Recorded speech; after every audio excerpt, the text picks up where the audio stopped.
సంతోషంలో సాగు చెప్తాం. ప్రేమల దేవుని బిడ్డలారా,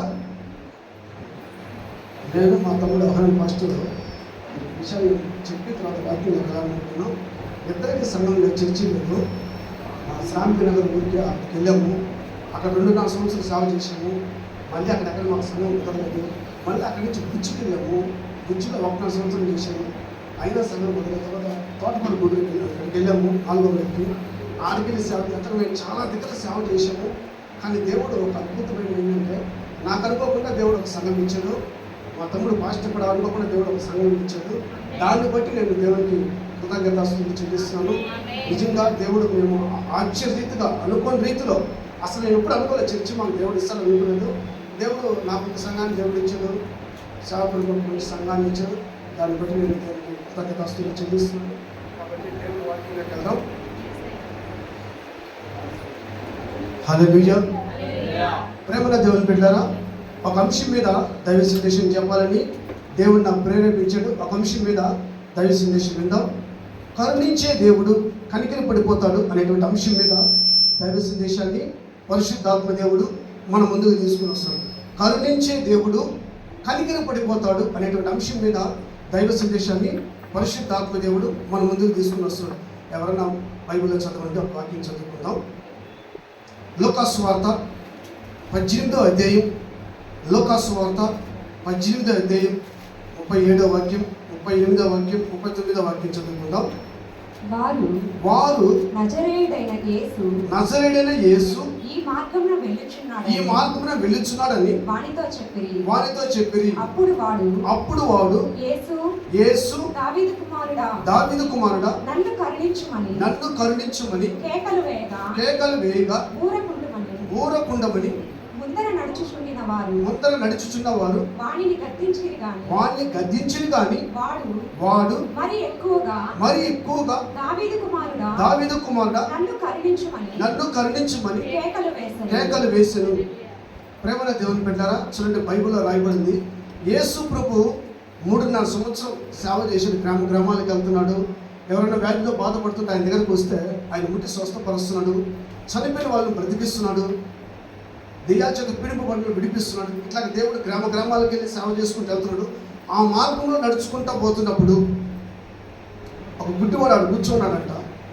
ఆ చప్పుడు ఏం అడిగాడంట, ఈ దావలో ఎవరు వెళ్తున్నాను, ఈ త్రోవలో ఎవరు వెళ్తున్నాడంటే నజరేయుడైన యేసయ్య వెళ్తున్నాడు అన్నాడు. ఎప్పుడైతే ఆ మాట విన్నాడో ఇంకా అక్కడి నుంచి చదవడం ప్రారంభించడమని, నజరేయుడైన దావీదు కుమారుడా నన్ను కరుణించు అన్నాడు.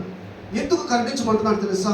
ఒకవేళ యేసు ప్రభు గారిని దాటిని కూడా అనుకో, ఇతనికేం రాదు, చూపు రాదు. అందుకని అతను ఏమంటున్నాడు తెలుసా? చాలా మంది చెప్తున్నారు, నాకు బైబిల్ రాయబడింది, ఊరకుండా మరి చాలా మంది ఏం చెప్పినా ఆ వ్యక్తి ఏం తెలుసా? యేసు ప్రభు దాటినిపోతే నాకు చూపు రాదు, అందుకని నాకు చూపు కావాలి. అందుకని ఆ గుడ్డివాడు అంటున్నాడు, దావీదు కుమారుడు కరుణించు అంటున్నాడు. ప్రేమరా దేవుని బిడ్డలారా, యేసు ప్రభు కనికర పడిపోయి అతని దగ్గరికి వచ్చి ఒక మాట అడిగాడు, నీకేం కావాలన్నాడు? అయ్యా నాకు చూపు కావాలన్నాడు. ప్రేమరా దేవుని బిడ్డలారా, సమయం ఉన్నప్పుడే దేవుని దగ్గర వడికి పొందుకోవచ్చు, నడుగు పొందుకోవచ్చు సంవత్సరం. చూడండి, ఆ వ్యక్తి చెప్పాడు, యేసు ప్రభు దాటిపోతున్నాడు. ఇతను భయం ఏం తెలుసా? నా యేసు ప్రభు దాటిపోతే నాకేం రాదు, చూపు రాదు. అందుకని ప్రేమరా దేవుని బిడ్డలారా, ప్రేమనే సందమా, నువ్వు దేవుని దగ్గర సమీపంగా ఉన్నప్పుడే నువ్వేం చేయాలి తెలుసా? నువ్వు ఏదైతే దేవుడిని అడగాలనుకుంటున్నావో అడిగేయాలి. ఇప్పుడు చూడండి, మన అదర్ పాస్టర్ అబ్బాయిని సాక్ష్యం పిలిచాడు, మళ్ళీ చెప్తాడు, ఇప్పుడే చెప్పేయాలన్నాడు.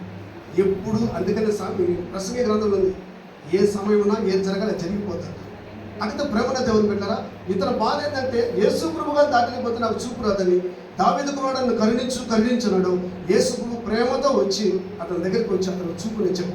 ప్రేమన దేవుని బిడ్డలారా, నువ్వు కూడా దేవుడి దగ్గరగా ఉన్నప్పుడే, సమీపంగా ఉన్నప్పుడే ఏదైతే దేవుని దగ్గర అడగాలనుకున్నావో దేవుడిని అడుగు, దేవుడిని ఖచ్చితంగా ఇస్తుంది. అందుకని ఆ యేసు ప్రభు ఒక మాట చెప్పాడు, చదవలేదు కానీ యోహాను సువార్త 14:14 మాట దేవుడు తెలుసా?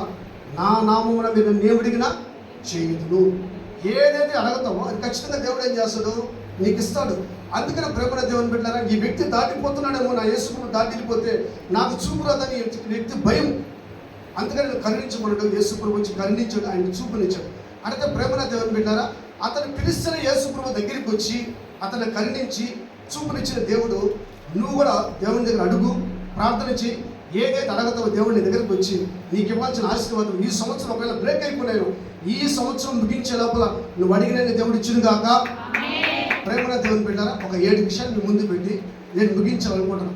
ఇతను కనికర పడిపోయాడు కదా యేసు ప్రభు, ఎవరి మీద కనికర పడిపోతాడు అనేటువంటి అంశం మీద దేవుడి సందేశం చెప్పాలి. దేవుడు నాకు ప్రేరేపించాడు. ఒక 7 విషయాల్లో దేవుడు కనికర పడిపోయాడని అని బైబిల్లో ఉంది. ఒకసారి చూద్దాం. మొదటగా దేవుడు ఎవరి మీద కనికర పడిపోతాడంటే, దేవుడు అంటే నీకు భయం ఉందనుకో, భక్తి ఉందనుకో, ఖచ్చితంగా నీ దేవుడు నీ మీద కనికర పడిపోతాడు. ఒకసారి చూద్దాం బైబిల్లో ఆ వాక్యాన్ని చూద్దాం. లూకా సువార్త 1వ అధ్యాయం 50వ వాక్యం చదువుకుందాం. లూకా సువార్త 1వ అధ్యాయం 50వ వాక్యం చదువుకుందాం. ఆయనకు భయపడు వారి మీద ఆయన కనికరము తరతరములుండును. ప్రేమన దేవుని బిడ్డలారా చూడండి, బైబిల్లో రాయబడింది, ఎవరైతే యేసు ప్రభువుకు భయపడిపోతారో, ఎవరైతే దేవునికి భయపడిపోతారో అక్కడ రాయబడింది ఆయన కనికరం తరతరాలు ఉండదంట. ప్రేమన దేవుని బిడ్డలారా, చాలా మందిలో భయం ఉంది కానీ భక్తి లేదు, భక్తి ఉంది కానీ భయం లేదు. అందుకే చూడండి బైబిల్లో రాయబడింది, ఎవరైతే భయపడిపోతారో, యేసు ప్రభు పరలోకం ఉన్నాడు, లోకంలో లేడు, ఇప్పుడు పరలోకం ఉన్నాడు, సమస్తం అందరూ చూస్తున్నాడు. కానీ దేవుడు చెప్పేదని తెలుసా, నాకు ఎవరైతే భయపడిపోతారో, నేను నా మీద ఎవరైతే నా మీద దృష్టి ఉంచుతాను, నేను దేవుడు నా మీద దృష్టి ఉంచాడు, నేను ఒకవేళ ఏదైనా దేవునికి విరోధంగా కార్యాలు చేస్తే దేవుడు నన్ను శిక్షిస్తాను, ఎవరైతే భయపడిపోతారో అక్కడ రాయబడింది, ఎవరైతే భయపడిపోతారో వాళ్ళ మీద ఏం చేస్తుంటారు, కనికరం తరతరాలు వస్తారంట. ప్రేమలో దేవుని బిడ్డలారా, తల్లిదండ్రులకు భయపడకపోయినా బాధ లేదు, భర్తకు భయపడకపోయినా బాధ లేదు, స్నేహితులు భయపడిపోయినా బాధ లేదు, ఎవరికి భయపడిపోయినా బాధ లేదు. కానీ నాకు మాట చెప్పాలనుకుంటా, నువ్వు యేసు ప్రభువుకు భయపడ్డావు అనుకో, భర్త కూడా భయపడతావు, భార్య కూడా భయపడతావు, తల్లిదండ్రులు కూడా భయపడతావు. నువ్వు దేవుడికే భయపడదు అనుకో, ఇంకెవ్వరికి భయపడదు. అందుకని ఇక్కడ ఏం రాయబడిందంటే, ఆయనకు భయపడు వారి మీద కనికరం తరతరాలు ఉంటుందంట. అంటే ఒక్క తరం అని లేదు, 2 తరాలు అని లేదు, నువ్వు బ్రతికినంతకాలం, నీ అంతకాలం బతుకుతావు, అన్ని దినాలు ఆయన కనికరం నీ మీద ఉంటుంది. ఎప్పుడు ఉంటుంది? దేవుడు అంటే భయము భక్తి కలిగి జీవిస్తావే, అప్పుడు దేవుడి కనికరం నీ పొందుంటుంది. ప్రేమన దేవుని బిడ్డలారా, దేవుడు ఎవరైతే దేవుడిని చూసి భయపడిపోతారో, దేవుడు అంటే భయపడతారో వాళ్ళ మీద దేవుడు కన్ను దృష్టి ఉంచుతాడు. ఎందుకు తెలుసా, నా బిడ్డ చర్చికి వెళ్తున్నా, దేవుడికి సాక్షిగా జీవిస్తుంది, భక్తిగా జీవిస్తుంది, దేవుడు ఏం చేస్తాడు, నేను కనికర పడిపోతాను. కనికర పడిపోవడమే కాకుండా నీకు ఇవ్వాల్సిన ఆశీర్వాదం దేవుడి సంవత్సరం ఇస్తాడు ఖచ్చితంగా. అంటే ప్రేమన దేవుని బిడ్డలారా చూడండి, బైబిల్లో రాయబడింది, ఆయనకు భయపడే వారి మీద ఆయన కనికరము తరతరములు ఉండును అన్నాడు. దేవుడు అంటే భయము భక్తి కలిగి జీవించు, ఖచ్చితంగా దేవుడిని ఆరోగ్యమిస్తాడు. నువ్వు ఊరికి పొగతోటి బాగోలేదు, పొగతోటి చాలా హాస్పిటల్ ఉన్నాయి. ఒక విషయం చెప్పాలనుకుంటా, నువ్వు భయము భక్తి కలిగి జీవించాను ఇంకా పొగతోటికే బాగుంది. ఒక విషయం చెప్పాలనుకుంటా, మలాకి 4:2 ఒక మాట తెలుసా, మన ఎందుకు భయభక్తులు గల వారికి ఆయన రెక్కల కింద ఆరోగ్యం ఇస్తారంట. నువ్వు భయము భక్తి కలుగుండు, ఎప్పుడు నీకు ఆరోగ్యం దేవుడు ఇచ్చును గాక. మరి ప్రేమన దేవుని పెట్టారా చూడండి, బైబిల్లో రాయబడింది, మలాకి 4:2 రాయబడింది, అయితే ననామంతో భయభక్తులు గల వరకు మీకు నీతి సుడ్డు ఉదించను, అతని రెక్కలు ఆరోగ్యం కలిగించింది. నీకు భయము భక్తి అనుకో, ఎప్పుడు ఆరోగ్యంగా ఉంటుంది. ఆరోగ్యం నువ్వు పొందాలి. ఆరోగ్యం బాగాలేక ప్రపంచంలో చాలామంది హాస్పిటల్లో బెడ్ మీద బాధపడుతున్నారు. అంటే దేవుడు నీకు మంచి ఆరోగ్యం ఇచ్చాడు, శక్తిని ఇచ్చాడు, బలాన్ని ఇచ్చాడు. ఈరోజు దేవుని సన్నిధిలో కూర్చోబెట్టి వాక్యమైన భాగ్యాన్ని దేవుడు మనందరికీ ఇచ్చాడు. అంటే దీనికి గల కారణం ఏంటి తెలుసా, దేవుడికి అంటే మన భయం, ఒక తప్పు చేయాలన్న పాపం చేయాలని భయం, ఆ భక్తి మనల్ని చివరి వరకు నడిపించాలని దేవుని సేవకుడుగా నేను కోరుకుంటున్నా. అంటే ప్రేమన దేవుని బిడ్డలారా చూడండి, యేసు ప్రభువుని సిలువేసిన తర్వాత ఇక ఒక దొంగని అంటే ఒక దొంగని వేసాడు. 2 దొంగలు ఉన్నారు. ఒక దొంగ చెప్పాడు, నువ్వు దేవుని కుమారుడు అయితే నువ్వు రక్షించుకుని మమ్మల్ని రక్షించు అన్నాడు. ఇంకొక దొంగ ఏం చెప్పాడు, నువ్వు దేవునికి భయపడమా అన్నాడు. ఇక్కడ గుర్తుపెట్టుకోండి, చదవలేదు కానీ లూకా సువార్తలో రాయబడింది 23 అంటే 40 వరకు 42, 43 రాయబడింది. అక్కడ ఏం చెప్పాడంటే దొంగ, ఈయన ఏ తప్పు చేయలేదు అన్నాడు ఒకటి. రెండవది ఇది మనకి కరెక్ట్ అన్నాడు. మూడోది ఏమన్నాడు తెలుసా, దేవునికి భయపడవా అన్నాడు. ఒక దొంగ భయపడిపోతుంటే చర్చికి వచ్చే మనం కూడా ఏం చేయాలి తెలుసా, భయపడాలి. అందుకని బైబిల్ ఎవరైతే భయపడిపోతారో కనికరం తరతరములు ఉండదంట. ప్రేమన బిడ్డలారా చూడండి, ఒక విషయాన్ని నేను ఆ వాక్యం చదువుతున్నప్పుడు దేవుడు ఒక ఆలోచన ఇచ్చాడు. ఏంది ఆలోచన అంటే మేము చెప్పాలనుకుంటున్నాం. 2 దొంగలు ఉన్నారా, ఒక దొంగ ఏం చెప్తాడు, అయ్యా నువ్వు దేవుని కుమారుడు అయితే నువ్వు రక్షించి మమ్మల్ని రక్షించాడు. ఇంకొక దొంగ ఏం చెప్పాడు, నువ్వు దేవునికి భయపడవని ఇంకో మాట చెప్పాడు, అయ్యా నువ్వు ఏ తప్పు చేయలేదు, నాకు కరెక్ట్ అని ఒక మాట అన్నాడు. ఏమన్నాడు, ఈ రాజ్యంతో వస్తే మమ్మల్ని ఒకసారి జ్ఞాపకం చేసుకో అన్నాడు. ఒకసారి ఆలోచించండి. ఇప్పుడు నేను అడుగుతున్నా క్వశ్చన్, దొంగకి పరలోక రాజ్యం ఉందని దొంగకు తెలుసా? నీ రాజ్యం అంటే దేవదొంగలు వస్తావు, వచ్చినప్పుడు నన్ను ఏం చేస్తావు, ఒక్కసారి జ్ఞాపకం చేసుకో ప్రభు. ఇప్పుడు దొంగకి పరలోక రాజ్యం ఉందని తెలుసా? తెలీదు. నేను ఆలోచించినప్పుడు దేవుడు నాకు ఇచ్చిన ఆలోచన తెలుసా? బైబిల్లో ఒక మాట ఉంది, నన్ను ఘనపరచు వారిని నేను ఘనపరుస్తాను. అంటే దేవుడు ఘనపరిచాడు అక్కడ. ఈయన ఏ తప్పు చేయలేదు, పిల్లాతకు తెలియదు ఆ విషయం, దొంగలు తెలిసిపోయించండి. ఈయన ఏ తప్పు చేయలేదు, ఒకటి ఇది మనకి కరెక్ట్. రెండవది, మూడవది ఏమన్నా తెలుసా, నువ్వు దేవునికి భయపడవాలి. దేవునికి ఎవరైతే భయపడిపోతారో ఆయన కనికరం తరతరాలు ఉంటారు. ఆ కనికరం మన మీద ఉండాలని దేవుడు కోరుకుంటున్నాడు. ప్రేమన దేవుని బిడ్డ, ఎవరైతే భయభక్తులుగా జీవిస్తారో ఆయన రాకలు ఎట్టబడతారో పరలోక రాజ్యంలో యేసు ప్రభువుతో ఉంటాం. అలా ఉండాలంటే భయభక్తులుగా జీవితం మన జీవితంలో ఉండాలి. ఒక దొంగే భయపడిపోతున్నాడంటే దీనికి గల కారణం ఏం తెలుసా? ఈయన యేసు ప్రభు, ఈయన దేవుడు, ఈయన రేపు దేవతతో దిగతాడు. అందుకని అన్నాడు, నీ రాజ్యం చూసిన ఒకసారి జ్ఞాపకం చేసుకుని. దొంగకి ఎలా తెలుసా? నాకు ఇచ్చిన ఆలోచన. దేవుణ్ణి ఎప్పుడైతే కనపరిచాడో పరిశుద్ధాత్మ దేవుడు ఆయనకు ఆలోచన చేశాడు, ఈయన రేపు దేవతతో దిగతాడు అని అందుకని చెప్పాడు, నీ రాజ్యం చూస్తున్నాడు ఒకసారి జ్ఞాపకం చేసుకుని. ప్రేమల దేవుని బిడ్డరా, చూడండి, దేవుడికి ఎవరైతే భయపడిపోతారో ఆయన కనికరము తరతరాలు ఉంటుంది. ఇది ఫస్ట్ పాయింట్. రెండో పాయింట్ నువ్వు ముందు పెట్టాలనుకున్నా, ఎవరైతే యేసు ప్రభు దగ్గర ఏడస్తారో ఖచ్చితంగా దేవుడు కనికరి పడిపోతారు. స్నేహితుల దగ్గర, బంధువుల దగ్గర, రక్త సంబంధికుల దగ్గర ఏడ్చే దానికంటే యేసు ప్రభు దగ్గర ఎవరైతే ఏడస్తారో దేవుడు కనికరి పడిపోతారు. ఒకసారి చూద్దాం బైబిల్లో లూకాసు వార్త 7వ అధ్యాయం 13వ వాక్యం చదవండి. లూకాసు వార్త 7వ అధ్యాయం 13వ వాక్యం.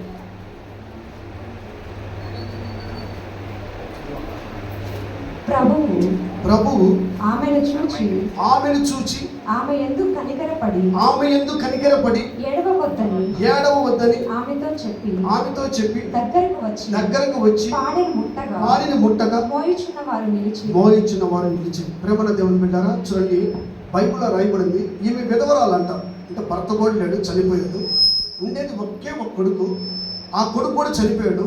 వాడి మోసుకొని పోతా ఉన్నారు.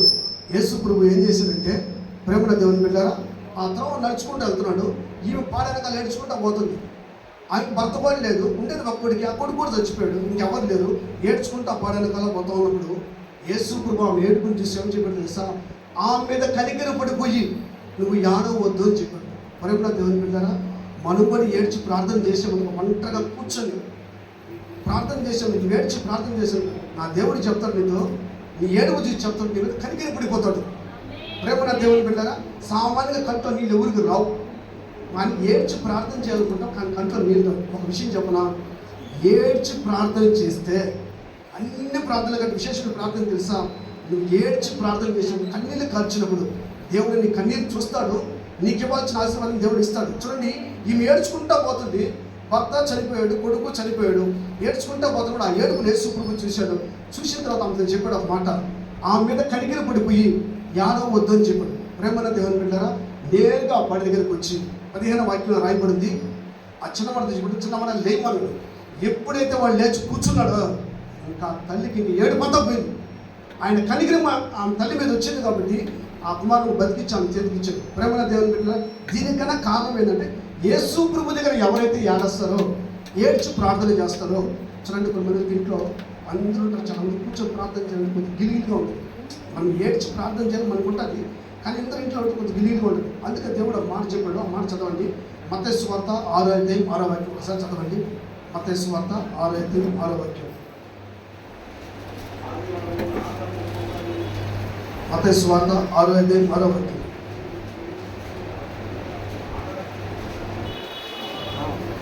నీ గదిలోనికి వెళ్ళి రహస్యమైన తండ్రికి ప్రార్థన చేయము, రహస్యమైన చూచి నీ తండ్రి నీకు ప్రతిఫలం ఇచ్చును. అంటే మనకి దేవుడు ఇల్లు ఇచ్చాడు. ఆ ఇంట్లోకి తలుపు వేసుకుని ఏం చేయాలంట? ప్రార్థన చేయాలి. ప్రార్థన చేసినప్పుడు ఏడ్చి ప్రార్థన చేసినప్పుడు దేవుడు కనికర పడిపోతాడు. ఇది ఏ ప్రార్థన అంటే బైబిల్లో రహస్యమైన ప్రార్థన.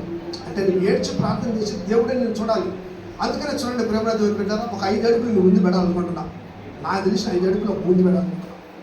కొంతమంది నువ్వు పట్టబల్ల తిట్టబల్ల గురించి అనుకో ఎక్కడ చేస్తాను. 7 గ్రూపులు నమ్మకూడదు. పొట్ల చేయలే ఇంకా చూడగానే ఏం చేస్తుంది ఆ ఏడుపు నమ్మకూడదు. రెండో ఏడుపు ఏంటో తెలుసా? స్కూల్లో టీచర్ అడిగితే హోంవర్క్ చేసేవాడిని అనుకో, ఇంకా వాళ్ళు పట్ల ఇప్పుడు అడ్వాన్స్గా ఏం చేస్తాను. అటువంటి ఏడుపు చేసుకుంటూ కనిపిపోయాడు. మూడో ఏడుపు తెలిసింది చాలా స్పెషల్ ఏడుపు. భర్త వచ్చి భార్యను కొట్టాడు అనుకో, భార్య అడవదు. కొత్త స్పెషల్ ఏడుతున్నాడు అనుకుంటాను. భర్త వచ్చి భార్యను కొట్టాడు, భార్య అడవదు. ఎప్పుడు ఏడొస్తుంది తెలుసా? ఆడబిడ్డ కానీ కట్ట నుంచి చూసిందనుకో అప్పుడు ఏడు చేస్తాను. అంటే కొట్టిన దానికి అడవరు, చూసిందా దానికి ఏడు చేస్తాను. ఇటువంటి ఏడుపు యేసు ప్రభు కలిగిపోతుంది. నిజంగా ఎప్పుడు ఏడుపు వస్తుందో తెలుసా? యేసు ప్రభు మన జీవితంలో గొప్ప మేలు చేశాడు. ఏసయ్యా నువ్వు చెప్తే నాకు ఎవరున్నారు అని మనం హృదయపూర్వక ప్రార్థన చేస్తాము. మనకు తెలియకుండానే కంట నీళ్ళు వచ్చేస్తాం. అది నిజమైన ఏడుపు. ఆ ఏడుపు నీలో ఉండాలని దేవుడు చూస్తున్నాడు తెలుసా? అందుకని చూడండి, ఈమె ఏడ్చుకుంటా పోతుంటే యేసు ప్రభు ఆమె దగ్గరికి వచ్చి ఆమె మీద కనికర పడిపోయి నువ్వు ఏడవద్దు అని చెప్పాడు. ప్రేమల దేవుని బిడ్డలారా చూడండి, ఎవరైతే సరే దేవుని నమ్ముకున్న బిడ్డలు, దేవుని సేవకులైన ఎవరైనా సరే దేవుని దగ్గర మాత్రం ఏడిచి మాత్రం దేవుడు ఒప్పుకోడు. మన బిడ్డలు ఏడిస్తే మనం ఒప్పుకోవట్లేదా? మనం ఆయన బిడ్డలని ఆయన దగ్గర ఏడు సాయం కూడా ఒప్పుకోడు. ఒక విషయాన్ని మేము ముందు పెట్టాలనుకుంటే చదవలేదు, కానీ ఆదికాండం 21:17 వాక్యంలో ఉంది ఒక మాట. హాగరు కుమారుడికి నీళ్లు దాహం వేస్తూ ఉంది. ఎక్కడ చూస్తే నీళ్ళు లేవు. ఆ బిడ్డగాడ పడి పక్కన పెట్టి ఈయన దూరం వెళ్ళిపోయింది. పరలోకం నుంచి దేవదూత వచ్చి యెహోవా దేవుడు చూసి ఒక దేవదూత పంపించిందిగో నడుస్తూ ఉంది, కొన్ని నీళ్ళు నింపుకోవాలి.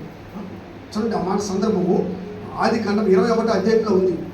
దేవదూతనే దేవుడు పంపించాడు. పంపించి ఆ మేడస్తూ ఉంది, ఆమెకి నీళ్ళు నింపను అంటే దేవుడు ఆమె మీద ఏమన్నాడు? కనికర పడిపోయాడు. ఆ చిన్నపిల్లవాడికి నీళ్ళు తాగిపించింది. ప్రేమన దేవుని పెట్టారా? రెండో విషయం ఏంటంటే, ఎవరైతే దేవుని దగ్గర ఏడిచి ప్రార్థన చేస్తారో వాళ్ళ మీద దేవుడు ఏం చేస్తాడంటే కనికర పడిపోతాడు. ఆ కనికరం మన మీద ఉండాలని యేసు ప్రభు కూడా ఏమంటున్నట్టు తెలుసా? ఎవరైతే నా దగ్గర ప్రార్థన చేస్తారో, ఏడ్చి ప్రార్థన చేస్తారో వాళ్ళ మీద దేవుడు ఏం చేస్తాడు? కనికర పడిపోతాడంట. ఊరికే ఏడుపు ఊరికి రాదు, ఏడ్చి ప్రార్థన చేయాలనుకున్నా రాదు. ఒక విషయం చెప్పండి, ఇక్కడ ఏమని తెలుసా? అక్కడ చనిపోయినారు, పాడి మోసుకుంటూ పోతున్నాడు. ఒకవేళ ఏదైనా చనిపోయారు అనుకో, ముందు రేపు రాదు, భయం. రాత్రి వచ్చిపోతే రేపు తిరిగిపోతాం. అంటే ఆ శవం వచ్చి వేసి పట్టుకోవడం భయం. ఇంకోటి తెలుసా? శవం కాడికి వెళ్ళి చూస్తున్నా కొంతమంది ఏడుపు రాదు. ఎప్పుడు ఏడుపు వస్తుంది తెలుసా? ఎదుటో వేస్తాం అప్పుడు వస్తుంది. కానీ చూడండి, ఇక్కడ చెప్పాడు దేవుడు కనికరి పడిపోతారంట మనం ఏడ్చి ప్రార్థన చేస్తే. అందుకని మన జీవితంలో ఏ బాధ ఉన్నా, ఏ కష్టం ఉన్నా, స్నేహితులు కానీ, రక్త సంబంధులు కానీ ఎవరికి చెప్పకూడదు, కానీ సృష్టికర్తని దేవుడికి నువ్వు చెప్పి ఏడ్చి ప్రార్థన చేస్తే దేవుడి మీద కనికరి పడిపోతుంది. తర్వాత నువ్వు మూడో పాయింట్కి ముందు పెట్టాలనుకుంటున్నావు. మూడవది ఏంటంటే, మనకి తినడానికి లేనప్పుడు, ఆహారం తినడానికి అన్నం లేనప్పుడు యేసు ప్రభు కనికరి పడిపోతాడు. బైబిల్లో ఉంది. ఒకసారి చూద్దామా ఆ మాటను? బైబిల్లో ముందు పెట్టాలనుకుంటున్నా. మత్తయి సువార్త 15వ అధ్యాయం, మత్తయి సువార్త 15వ అధ్యాయం 32వ వాక్యం చదువుతాం. మత్తయి సువార్త 15వ అధ్యాయం 32వ వాక్యం చదవండి ఎవరన్నా. అంతటా యేసు తన శిష్యులను పిలిచి ఈ జనులు నేటికి 3 దినముల నుండి నా యొద్దనున్నారు. వారికి తిననేమి లేదు గనక వారి మీద కనికరపడుచున్నాను. ప్రేమన దేవుని పెట్టారా? ఇక్కడ యేసు ప్రభు 3 రోజులు మీటింగ్ పెట్టాడు. 3 రోజుల మీటింగ్ ఎంత అందరూ వెళ్ళిపోతున్నారు. యేసు ప్రభు ఏం చెప్పాడంటే, వీళ్ళు నా దగ్గర నుంచి 3 రోజుల నుంచి వాక్యం వింటున్నాను, వీళ్ళు తినడానికి ఏమీ లేదు కనుక వీళ్ళకి నేను ఆహారం పెట్టాలనుకుంటున్నాను. ప్రేమన దేవుని పెట్టారు. మన జీవితంలో కూడా కొన్నిసార్లు మనం తినేదానికి కూడా ఆహారం లేదు, కానీ దేవుడు మంచి ఆహారం ఇచ్చాడు, ఆరోగ్యం ఇచ్చాడు. ఇంకో విషయం చెప్పనా? పోయిన నెలంతా దేవుడు మనకు అందరికీ ఆహారం ఇచ్చాడు. ఆహారం ఇవ్వడమే కాదు, ఆరోగ్యం ఇచ్చాడు. ఆరోగ్యం ఇవ్వడమే కాదు, దేవుని సన్నిధిలో కూర్చోబెట్టి వాక్యమైన భాగ్యాలు పరిశుద్ధ ఆత్మదేవుడు మనందరికీ ఇచ్చాడు. ప్రేమన దేవుని బిడ్డలు చూడండి, ప్రపంచంలో చాలామంది ఆహారం దొరకకుండా బాధపడిపోతున్నారు. ఇక్కడ దేవుడు చెప్పాడు, తినడానికి లేనప్పుడు ఏం చేస్తారంట? కనికర పడిపోతారంట. అంటే మనకు అన్నం తినడానికి లేనప్పుడు, ఒకవేళ అన్నానికి డబ్బులు లేవు, సమస్యలు, ఏసయ్యా నాకు అన్నం తినడానికి లేదు ప్రభు అంటే దేవుడు కనికర పడిపోతాడు. చిత్తూరులో జరిగిన విషయం, ఒక యథార్థంగా జరిగిన విషయం మీ ముందు పెట్టాలనుకుంటున్నాను. ఒక క్రైస్తవ కుటుంబం, ఒక తల్లి, ఒక కొడుకు. ఆ కొడుకు 5 సంవత్సరాలు. వాళ్ళ భర్త పనికి వెళ్తా ఆయన దగ్గర ఒక 100 రూపాయలు ఇచ్చిపోయాడు. ఇది అన్నానికి పెట్టుకొని వెళ్ళిపోయాడు. ఆ తల్లి చిన్నగా ఎక్కడ 2 రోజులు వాడుకుంది భోజనానికి. 3వ రోజు ఇంట్లో ఏమీ లేవు. ఈ పిల్లవాడు ఇంట్లో ఉన్నాడు. అమ్మతో చెప్పాడు, మమ్మీ నాకు ఆకలి వేస్తుంది, నాకు చాలా ఆకలి వేస్తుంది అంటే, సరే ఆ తల్లి ఇంట్లోకి వెళ్ళి చూస్తే ఇంట్లో ఏమి లేవు, ఏమి లేవు. సరే కూర్చొని తల్లి కొడుకు ఇద్దరు ప్రార్థన చేస్తా ఉన్నాడు. ఒక అరగంట అయిపోతుంది, 11:30, 12 అయిపోతుంది. మళ్ళీ పిల్లవాడు చెప్పాడు, మమ్మీ నాకు ఆకలి వేస్తుందంటే ఇంకా తల్లి చేస్తే వంటలోకి అటు అంతా చూసింది, అది ఏమీ లేవు. సరే అంతా చూస్తున్నప్పుడు చక్కెర కనిపించింది. ఆ చక్కెర తీసుకుని ఒక గ్లాస్ వేసి నీళ్ళు పోసి తిరగొట్టి తీసుకొని వచ్చి అక్కడికి ఇచ్చాను. ఈ చక్కెర నీళ్ళు తాగినాను. ఆ చక్కెర నీళ్ళు తాగితే ప్రార్థన చేస్తూ ఉంటే దేవుడు ఇంకొక ఆలోచన ఇచ్చాడు. ఏం తెలుసా, ఈ మత్తయి సువార్త 15:32 వాక్యంలో చెప్పావు ప్రభా, తినడానికి లేనప్పుడు నువ్వు కనికరి పడిపోతావు, నువ్వే కదా చెప్పింది. నీ బిడ్డలను నేను నమ్ముకోను, నేను క్రైస్తవుడు మేము నమ్ముకోను, మమ్మల్ని చూసి ఒకసారి కనికరి పడిపో ప్రభా అని ఆ తల్లి ఏడ్చుకుంటా ప్రార్థన చేస్తూ ఉందంట. ఏడ్చుకుంటా ప్రార్థన చేస్తున్నప్పుడు పరలోకమున్న యేసు ప్రభా దేవుడు కొంచెం చూశాడు. కరెక్ట్గా వంట అవుతుంది, ఇద్దరు కూర్చొని ప్రార్థన చేసుకుంటున్నారు. ఈ పిల్లవాడికి ఆకలి తల్లిని పట్టుకొని ప్రార్థన పిల్లవాడు చీర పట్టుకొని ప్రార్థన చేసుకుంటున్నాడు. చిన్నపిల్లవాడికి తెలియదు కదా, ఈ ప్రార్థన చేస్తుంది. ఆ ఒక మాట చెప్పింది తెలుసా, దేవుడు మనకి ఆహారం ఇస్తాడు, దేవుడు మనకి ఆహారం ఇస్తాడు. ఇదే ప్రార్థన చేసుకుంటుంది. కరెక్ట్గా వంట అయింది అని తల్లి చెప్తున్నాడు. ఎవరప్పుడు చూస్తే వీళ్ళ భర్త వాళ్ళ ఫ్రెండ్ స్నేహితుడు, వాళ్ళ పెళ్లి రోజు అంట. ఆ రోజు అందరూ భోజనాలు పెట్టాము. ఉన్నట్టు నాకు గుర్తొచ్చాడు నా స్నేహితుడు, అందుకని 6 అరలు క్యారియర్ తీసుకొని వచ్చాను, మటన్ బిర్యానీ తీసుకున్నామా అని చెప్పాడు. ప్రేమన దేవుని పెట్టారా చూడండి, ఈ తల్లి ప్రార్థన చేసి ఆమెను ముఖ్యంగానే తలుపు కొట్టడం రావడం. ఈ ఆలోచన ఎవరిచ్చారు? నా యేసు ప్రభువే ఇచ్చాడు. నా సేవకుల ప్రార్థన చేస్తూ ఉంది, తినడానికి లేనప్పుడు నేను కనికరి పడిపోతాను. ఆ ఆలోచన ఇచ్చి ఆయన తీసుకుని వచ్చాను. క్యారియర్ ఇచ్చాను. క్యారియర్ ఇచ్చిస్తే వేడిగా ఉంది మటన్ బిర్యానీ. ప్రేమన దేవుని పెట్టారా చూడండి, ఎప్పుడైతే మనము ఏడ్చి ప్రార్థన చేస్తామో దేవుడు కనికరి పడిపోతాడు. ఆ కనికరం మన మీద ఉండాలని దేవుడితో మనం కోరుకోవాలి. అయ్యా, ఏ విషయం అయితే నేను ప్రార్థన చేస్తున్నావు, నువ్వు కనికరి పడిపోవాలి ప్రభు. అందుకని నేను ప్రార్థన చేస్తున్నప్పుడు నాకు దేవుడు చాలా చేయడం తెలుసా, కరుణించే దేవుడు కనికరి పడిపోతాడు. ఫస్ట్ నేను కరుణిస్తాడు, తర్వాత కనికరి పడిపోతాడు. ప్రేమన దేవుని బిడ్డ నేను ప్రార్థన చేస్తున్నాను కరుణ పడ్డాడు, తర్వాత కరుణించాడు. అంటే ఒకటి గుర్తుపెట్టుకోండి, ఎప్పుడైతే మనం దేవుడి దగ్గర ప్రార్థన చేస్తామో దేవుడు కనికరి పడిపోతాడు.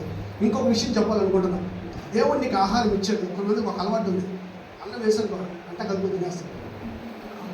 మా చర్చిలో ఒక పిల్లవాడు మనం భోజనాలు పెట్టాం, ఒకటే తిని రేపు ప్రార్థన చేస్తాను కలుపుకుని అంటున్నాం, డబ్బు కలుపు తినేసి ఏం తినేసి ఎందుకు అంటే ప్రార్థన చేశాను కదా నేను. సరే ఏం చేసి చెప్పండి, ఏసైకి సూత్రం నాకు ఆత్రం, ఏసైకి సూత్రం అని చెప్పాడంట నాకు ఆత్రం. చూడండి, బైబిల్లో ఒక మాటలు తెలుసా, మీరు చదవండి, ప్రార్థన చేసుకొని తినాలి అని ఉంది బైబిల్. ఆహారం ఒకసారి చదవండి అన్నమాట. పరిశుద్ధంగా ఒకసారి చూద్దాం. కీర్తనల గ్రంథం 53వ కీర్తన 4వ వాక్యం చదవండి. 53వ కీర్తన 4వ వాక్యం. 53వ కీర్తన 4వ వాక్యం ఒకసారి చదవండి. దేవునికి ప్రార్థన చేయక ఆహారం మింగునట్లుగా నా ప్రజలను మృంగు పాపాత్ములకు తెలివి లేదా. చూడండి, అన్నం తినేటప్పుడు ఏం చేయాలంట, ప్రార్థన చేసుకుని తినాలి. తెలివి లేదా నీకు అన్నం. అందుకని చూడండి ప్రేమణ దేవుని బిడ్డలారా, ఈమె ఆహారం కోసం ప్రార్థన చేసినప్పుడు దేవుడు ఆమె భోజనం పంపించాడు. నాకు దేవుడు చాలా ఆలోచన తెలుసా, ఒక విషయాన్ని మీ ముందు పెట్టాలనుకున్నా. నేను కూడా ప్లేట్లు అన్నం వేసినప్పుడు 3 పాయింట్లు ప్రార్థన చేస్తాను. ప్లేట్లు అన్నం పెట్టుకున్నాను.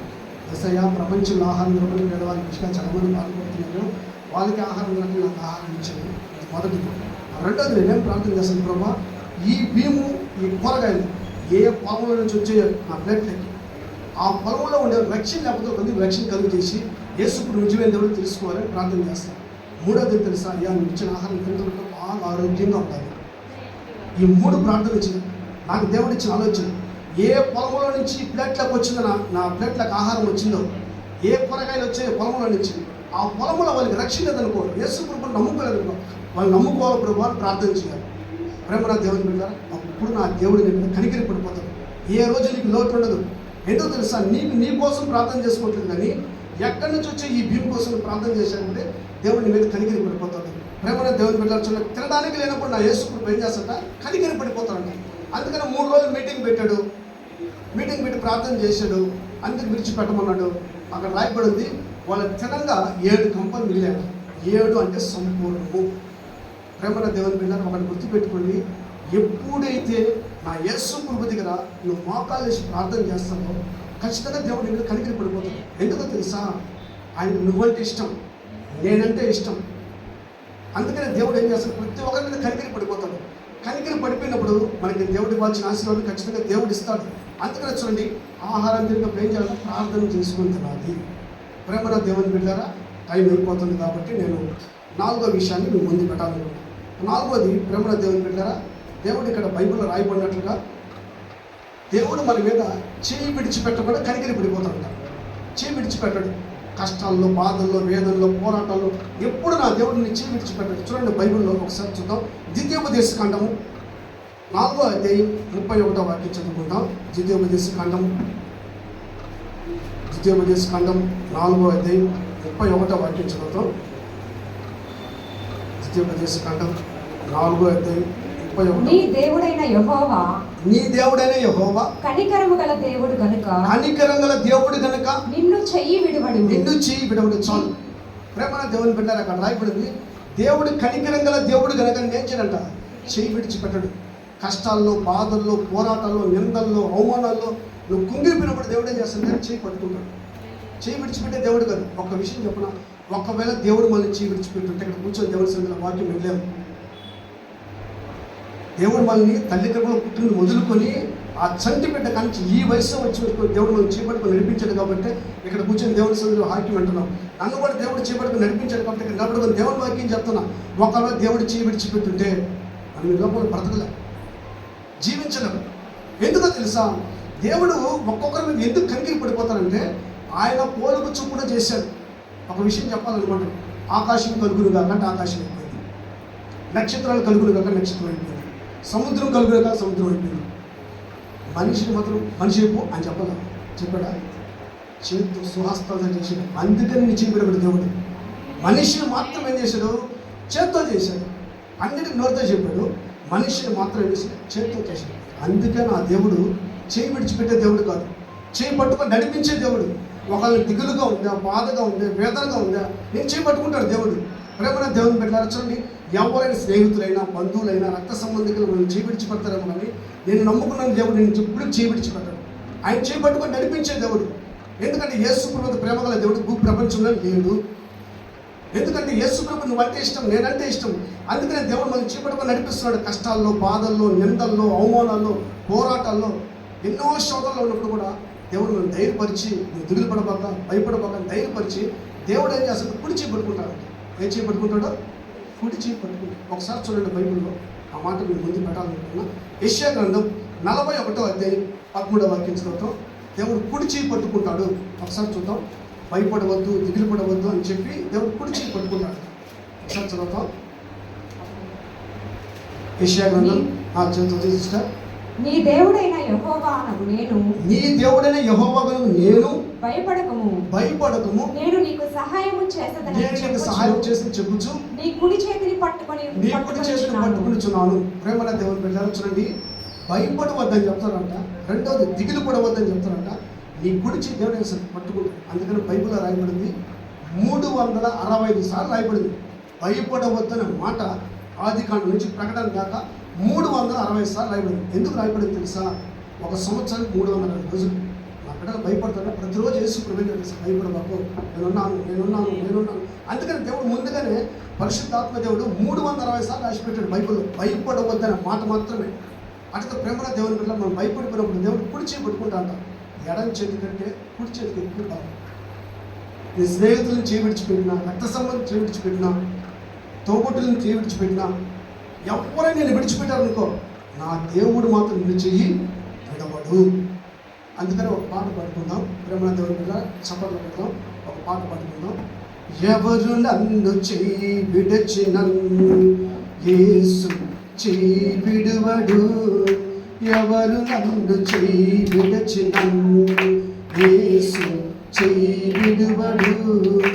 చెయ్యి విడువడు, చెయ్యి విడువడు, చెయ్యి విడువాడు. నన్ను చెయ్యి విడువాడు. ఎవరు నన్ను చెయ్యి విడచినన్ను యేసు చెయ్యి విడువడు. ఎవరు నన్ను చెయ్యి విడచినన్ను యేసు చెయ్యి విడువడు. తల్లి ఆయనే, తండ్రి ఆయనే, లాలించును, నన్ను పాలించును. తల్లి ఆయనే, తండ్రి ఆయనే, లాలించును, నన్ను పాలించును. ఎవరు నన్ను చెయ్యి విడచినన్ను యేసు చెయ్యి విడువడు. ఎవరు నన్ను చెయ్యి విడచినన్ను యేసు చెయ్యి విడువడు.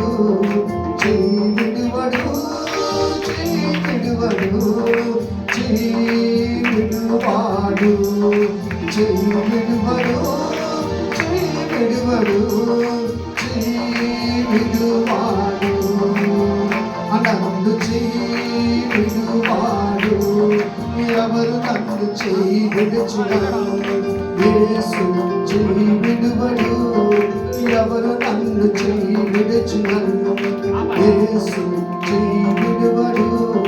వేదన శ్రమలు ఉన్నప్పుడల్లా, వేదన శ్రమలు ఉన్నప్పుడల్లా వేడుకుందునే, కాపాడునే, వేడుకుందునే, కాపాడునే. ఎవరు నన్ను చెయ్యి విడచిను. యేసు చెయ్యి విడువడు, ఎవరు నన్ను చెయ్యి విడచిను. యేసు చెయ్యి విడువడు, చెయ్యి విడువడు, చెయ్యి విడువడు, చెయ్యి విడువాడు, చెయ్యి విడువడు, చెయ్యి విడువడు, చెయ్యి విడువాడు. నన్ను చెయ్యి విడువాడు, ఎవరు నన్ను చెయ్యి విడచును. యేసు చెయ్యి విడువడు. నా పాపమంతయు కడిగి వేశాడే, రక్షణ సంతోషం నాకు ఇచ్చాడే. నా పాపమంతయు కడిగి వేశాడే, రక్షణ సంతోషం నాకు ఇచ్చాడే. ఎవరు నన్ను చెయ్యి విడచును. యేసు చెయ్యి విడువడు, ఎవరు నన్ను చెయ్యి విడచును. యేసు చెయ్యి విడువడు, చెయ్యి విడువడు, చెయ్యి విడువడు, చెయ్యి విడువాడు. అనంత చెయ్యి విడువాడు, అనంత చెయ్యి విడువాడు. హల్లెలూయా. ప్రేమన దేవుని బిడ్డలారా, చూడండి, దేవుడు చెప్పాడు, నువ్వు దిగులు పడినప్పుడు, భయపడినప్పుడు నేను నిన్ను కుడి చేయి పట్టుకుంటాను. నా దేవుడు మనల్ని చేయి పట్టుకొని చివరి వరకు పరిశుద్ధాత్మ దేవుడు మనందరూ నడిపించాలి, పరలోకం చేరేంత వరకు. అందుకని ప్రేమన దేవుని బిడ్డలారా, ఎప్పుడు మనం దేవుని చేయి విడిచిపెట్టకూడదు, దేవుడు కూడా మన చేయి విడిచిపెట్టకూడదు. ఒక గొప్ప విషయం ఏం తెలుసా, మనమే అప్పుడప్పుడు విడిచిపెట్టేస్తాం. ఎప్పుడు తెలుసా, ఆదివారం మనతో వచ్చి ఆ రోజు దేవుని సన్నిధి రాదండి, దేవుడు చేయి విడిచిపెట్టాడు. ఒక ప్రార్థన స్పెషల్ మీటింగ్ పెట్టాడు, ఆ రోజు నువ్వు రాదనుకో, దేవుడిని చేయి విడిచిపెట్టినట్టే. అయినా దేవుడిని చేయి విడిచిపెట్టడం లేదు. ప్రేమన దేవుని బిడ్డారా, నువ్వు దేవుణ్ణి ఎప్పుడైతే ఆయన దగ్గర ప్రార్థన చేసినప్పుడు చేయి పట్టుకుని ఖచ్చితంగా నడిపించే దేవుడు. అందుకని స్నేహితులు కొన్నిసార్లు వదిలేస్తారు, రక్త సంబంధికులు వదిలేస్తారు, కన్న తల్లి కూడా కొన్నిసార్లు బిడ్డను వదిలేస్తుంది. నా దేవుడితే నేను చేయి విడిచిపెట్టను. అంత ప్రేమన దేవుని బిడ్డారా, ఆ పరిశుద్ధాత్మ దేవుడు మన మధ్యలో ఉన్నాడు కాబట్టి ఇంత సంతోషంగా ఆనందంగా దేవుళ్ళలో ఉన్నాం. ఒకవేళ దేవుడు మనతో లేకపోతే మనం ఆనందించడం, దేవుడు ఒక చేయి విడిచిపెట్టేసి మనం ఆనందించడం, దేవుడు చేపట్టుకుని నడిపిస్తున్నాడు కాబట్టి మనం దేవునితో ఆనందిస్తున్నాం. ప్రేమన దేవుని బిడ్డారా, టైం అయిపోతుంది కాబట్టి నేను 5 విషయాలు ముందు పెట్టాలనుకుంటున్నాను. ప్రేమన దేవుని బిడ్డారా, తెలుసో తెలియక ఏదైనా పాపం చేస్తే, ఏదైనా తప్పు చేస్తే, దేవునికి విరుద్ధంగా పాపం చేస్తే నువ్వు ఒకటి చేయాలని తెలుసా, తప్పును ఒప్పుకొని యేసు ప్రభు దగ్గర విడిచిపెట్టి నా యేసు ప్రభుని ఇప్పుడు కనికరి పడిపోతాడు. తెలుసో తెలియక తప్పు చేసావు, పాపం చేసావు, కానీ ఒకటి నువ్వు చెప్పాల్సింది తెలుసా, దేవుని దగ్గర ఉన్నట్లుగా దేవుడి దగ్గర చెప్పు, ప్రార్థన చేయి, ఒప్పుకో, విడిచిపెట్టు, ఖచ్చితంగా దేవుడు కనికరి పడిపోతాడని బైబిల్లో ఉంది. ఒకసారి చూద్దామా, సామెతల గ్రంథం 14వ అధ్యాయం 28వ అధ్యాయం 13వ వాక్యం చూద్దాం. సామెతల గ్రంథం 28వ అధ్యాయం 13వ వాక్యం చూద్దాం. సామెతల గ్రంథం 28వ అధ్యాయం 13వ వాక్యం చూద్దాం. అతిక్రమములను దాచిపెట్టువాడు వర్ధిల్లడు, వాటిని ఒప్పుకొని విడిచిపెట్టువాడు కనికరము పొందును. చాలు. ప్రేమన దేవుని బిడ్డలు చూడండి, బైబిల్లో ఉంది, అతిక్రమం దాచిపెట్టువాడు వర్ధిల్లడు కంటే, కానీ దేవుని దగ్గర ఒకటి ఒప్పుకోవాలి, 2 విడిచిపెట్టాలి. చాలా మంది ఒప్పుకుంటున్నారు కానీ విడిచిపెట్టడం లేదు. అందుకే దేవుడు చెప్పాడు, కనికర పడిపోతారంటే ఒకటి అతిక్రమం దాచిపెట్టేవాడు వర్ధిల్లడు, వాటిని ఒప్పుకోవాలి, 2 చేయాలట విడిచిపెట్టాలి. అంటే దేవుడు ఏం చేస్తాడు, కనికరి పడిపోతాడు. ప్రేమన దేవుని బిడ్డలారా, నువ్వు తెలుసో తెలియక తప్పు చేసావు, పాపం చేసావు, నా దేవుడు క్షమిస్తాడు. ఒకటి నువ్వు చేయాల్సిన దేవుని దగ్గర తప్పు ఒప్పుకోవాలి, విడిచిపెట్టాలి. అప్పుడు దేవుని కనికరం నీ మీదకి వస్తుంది. ఒకవేళ తప్పు ఒప్పుకోవాలి, విడిచిపెట్టాలంటే ఒక రహస్యమైన కార్యం నాకు దేవుడు బయలుపరిచింది. నీ హృదయంలో ఆయన ఉండాలి. ఎవరు ఉండాలి? యేసు ప్రభు ఉండాలి నీ హృదయంలో. ఉంటే ఖచ్చితంగా విడిచిపెడతావు. ఎందుకు నీ హృదయంలో ఉండడం లేదంటే ఖచ్చితంగా నీ హృదయంలో యేసు ప్రభు ఉండాలి. ఇప్పుడు దేవుని వాక్యం వింటున్నాం, నీ వాక్యము నీ హృదయంలో ఎప్పుడైతే ఉంటుందో, నాటుకోపోతుందో, అప్పుడు ఖచ్చితంగా పాపము చేయవు, దేవుని మీద ఎప్పుడు కనికరి పడిపోతాడు.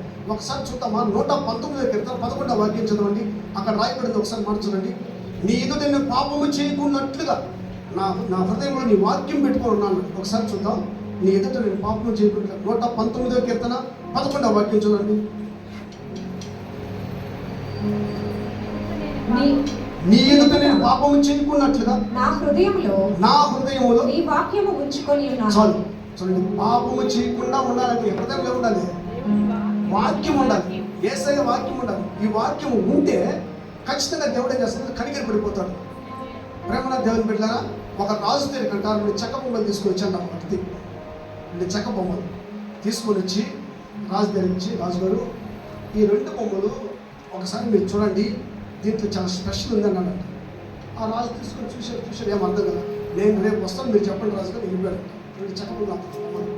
సరే ఆ బొమ్మలు తీసుకొని చూశాడు, ఏం అర్థం కదా, ఇది మధ్యాహ్నం వచ్చాడు.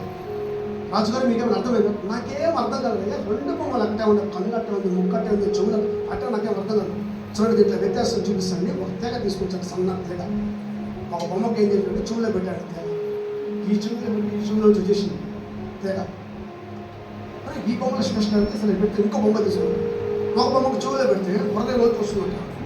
అంటే కొంతమంది ఈ చెవుతో ఈ చెవుతో వాక్యం అది రాస్తారు, కొంతమంది చెవుతో హృదయంలో పెడతారు. అందుకని అక్కడ రాయబడింది, నీ ఎదుట నేను పాపము చేయకున్నట్లుగా నా హృదయంలో ఏముంది, వాక్యం ఉంది. అందుకని ఆ బొమ్మకి ఏముంది తెలుసా, చెవులో పెడితే హృదయంలో చూస్తుందంట తేగ. ఇంకొక బొమ్మకు చెవులో పెడితే ఈ చెవులో చూసేస్తారు. అంటే కొంతమంది ఈ చెవుతో ఈ చెవుతో చేస్తారు, కొంతమంది అట్ట కాదు, ఈ చెవుతో హృదయంలో పెట్టుకుంటారు. ప్రేమన దేవుని బిడ్డలారా, చూడండి, దేవుని వాక్యము మనల్ని బలపరుస్తుంది, దేవుని వాక్యం మనల్ని స్థిరపరుస్తుంది. ప్రేమన దేవుని బిడ్డలారా, చూడండి, ఒకటి గుర్తుపెట్టుకోండి, దేవుని వాక్యం విన్నప్పుడు దాన్ని నేను హృదయంలో దాచుకున్నావు అనుకో, ఖచ్చితంగా దేవుడు చెప్తున్నాడు, కనికరం పడిపోతాడు తరతరాలు. అంటే మన దేవుడు మనం మీద ఏం చేయాలి, కనికరం పడిపోవాలి. ఆ కనికరం నీ మీద నా మీద దేవుడు ఉంచాలి. ప్రేమన దేవుని బిడ్డలారా, చూడండి, బైబిల్లో రాయబడింది, అక్కడ దావీదు ఏం చేసి తెలుసా, అయ్యా ఏదో నేను తెలియక తప్పు చేశాను, కానీ నా హృదయంలో నీ వాక్యం పెట్టుకుంటాను. అది మన హృదయంలో దేవుని వాక్యం ఉందనుకో, దేవుడు కనికరం పడిపోతాడు. అందుకని మన జీవితంలో దేవుడి కనికరం ఎప్పుడు మన మీద ఉండాలని కోరుకోవాలి. అది ఎప్పుడు వరకు అంట, తరతరాలు ఉన్నాను. కాబట్టి నేను ప్రేమల దేవుని బిడ్డలా, టైం అయిపోతుంది కాబట్టి నేను ఒక 2 పాయింట్లు ఉన్నాను. ఒక మాట మాత్రం చెప్పిన ముగించాలనుకుంటున్నాను, ఒక విషయం లాస్ట్ విషయం చెప్పిన ముగించాలనుకుంటున్నాను. ఎవరైతే రోజు ప్రార్థన చేస్తారో వాళ్ళ మీద దేవుడు కనికరం పడిపోతాడు. ఖచ్చితంగా రోజు ప్రార్థన చేస్తారు, ఖచ్చితంగా దేవుడు కనికరం పడతాడు. ఒకసారి చూడండి, ఆ వాక్యం ముందు పెట్టాలనుకున్నా. 86వ కీర్తన 3వ వాక్యం చూద్దాం. 86వ కీర్తన 3వ వాక్యం. ప్రభువా దినమెల్లా నీకు మొరపెడుచున్నాను, నన్ను కరుణింపు. చాలు, దినమెల్లా అంటే ప్రతిరోజు నేను ప్రార్థన చేస్తున్నాను, నన్ను నువ్వేం చేయాలి, కరుణించుము. దినమెల్లా అంటే ప్రతిరోజు. ఇప్పుడు నేను ఒక విషయం చెప్పాలనుకుంటున్నాను. చేపలు ఒకరు బాగుంది అనుకో, 3 సార్లు తింటాను, ఖచ్చితంగా తింటాను. ఒకసారి కూడా ప్రార్థన చేయండి.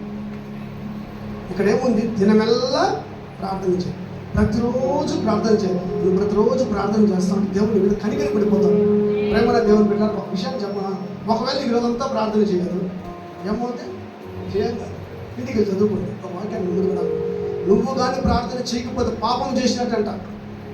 ఈరోజు నువ్వు ప్రార్థన చేయలేదు అనుకో, అసలు అదంతా ప్రార్థన చేయదా, నువ్వు దేవునికి విరోధంగా పాపం చేసినట్టు. 1 సమూయేలు 12:23 ఉన్నమాట. 1 సమూయేలు 12:23 ఏముంది తెలుసా, ఈ రోజు నేను ప్రార్థన చేయకపోతే దేవునికి విరోధంగా పాపము చేసేస్తా. ప్రేమల దేవుని బిడ్డలారా, నువ్వు పాపంలో పడకుండా ఉండాలంటే రోజు ప్రార్థన చేయాలి. అక్కడ రాయబడింది, ఒక రోజు ప్రార్థన మౌనంతో వలన నేను యెహోవాకి ఏం చేస్తాను, విరోధంగా పాపం చేసిన. అంటే దాని అర్థం ఏంటి, ప్రతిరోజు మనం ఏం చేయాలి, ప్రార్థన చేయాలి. ప్రతిరోజు ప్రార్థన చేయాలి. రోజు అన్నం తింటాం కదా, ప్రార్థన చేయాలి. కూర బాగుంటే 3 సార్లు తింటాం కదా, ఒక్కసారి ప్రార్థన చేయాలి. అందుకనే చూడండి, ప్రేమల దేవుని బిడ్డలారా, అక్కడ రాయబడి దినమల్లా ప్రార్థన చేస్తారంట. 1 సమూయేలు 12:23 ఒక రోజు ప్రార్థన మానుట వలన, అంటే మానేస్తే దేవునికి విరోధంగా పాపం చేసేవాళ్ళు. అంటే ప్రతిరోజు ప్రార్థన చేయాలి. ఆ ప్రార్థనని జీవితకాలం కాపాడుతుంది, పాపంలో పడకుండా, శోధనలో పడకుండా ఆ ప్రార్థనని కాపాడిన పరలోక రాజ్యానికి ఏం చేస్తుంది, తీసుకుని వెళ్తారు. అంటే ప్రేమల దేవుని బిడ్డలారా, ప్రతిరోజు ప్రార్థన చేయాలి. ఇంకో మాట చెప్పిన, రోజు ప్రార్థన చేసే భగవంతుడిని ఆత్మీయమైన కళ, ఆత్మీయమైన కళ, అది దేవుడిచ్చే కళ. ఫేరల్లో చూపిస్తే రాదు, బీపీటంలో చూపిస్తే రాదు, ఫాన్స్ ఫామ్లో చూపిస్తే రాదు. అది దేవుడిచ్చే కళ. ఏ కళ అది? రోజు ప్రార్థన చేస్తామంటే ఆత్మీయమైన కళ దేవుడు ఇస్తాడు. అప్పుడు రోజు ప్రార్థన చేయాలి. ప్రేమల దేవుని బిడ్డ, ఎప్పుడైతే నువ్వు ప్రార్థన చేస్తావో ఆ యేసు ప్రభు సంతోషపడతాడు, కన్నుడు దుఃఖపడతాడు. ఆ మాస్టర్ వచ్చి మర్మం చెప్పాడు వీళ్ళకి. మొదటి సమయం 12:23 ఒకరోజు ప్రార్థన చెప్పి పాపంలో పడిపోతామని చెప్పాడే.